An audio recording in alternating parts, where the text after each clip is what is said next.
Ndryshimet klimatike dhe ngrohja globale pritet të sjellin temperatura ekstreme më të larta dhe më të shpeshta në Shqipëri në 10 vjeçarin e ardhshëm, duke e shtuar rrezikun për zjarre. Por nga ana tjetër, edhe rreshje intensive të papritura më të shumta e përpasoj rreziku i përmbytjeve është edhe më i madh. Në planin kombëtar për përshtatjen ndaj ndryshimeve klimatike 2026-2036 hartuar nga Ministria e Mjedisit, thuhet se klima kërcënon komunitetet dhe infrastrukturën, ndaj duhen masa urgjente në disa sektorë të ekonomisë, nga bujqësia, turizmi, transporti, energjia apo zhvillimi urban. Në të kundërt, Shqipëria mund të humbasë deri në 7% të prodhimit kombëtar nga mos reagimi në kohë. Cënueshmëria e popullsisë shqiptare ndaj fatkeqësive natyrore përkeqësohet nga varfëria, infrastruktura me cilësi të ulët, ndërtimet e pakontrolluara dhe një sër faktorësh mjedisor të ndikuar nga njeriu, thuhet në planin e ministrisë. Për të parandaluar humbje nëpër masa të tilla, ekonomisi nevojiten investime $9.8 miliardë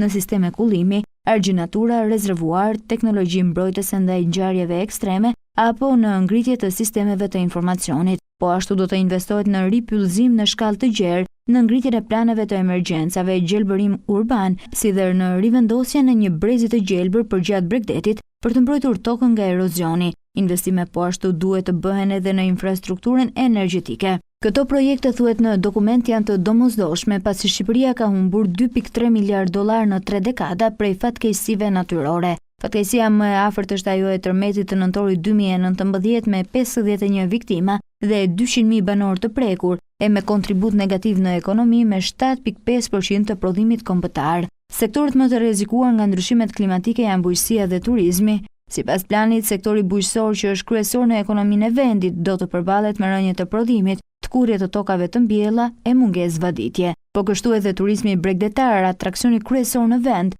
është i ekspozuar ndaj përmbytjeve dhe erozionit të plazheve, ndaj propozohet diversifikimi i ofertës turistike drejt turizmit historik dhe atij kulturor.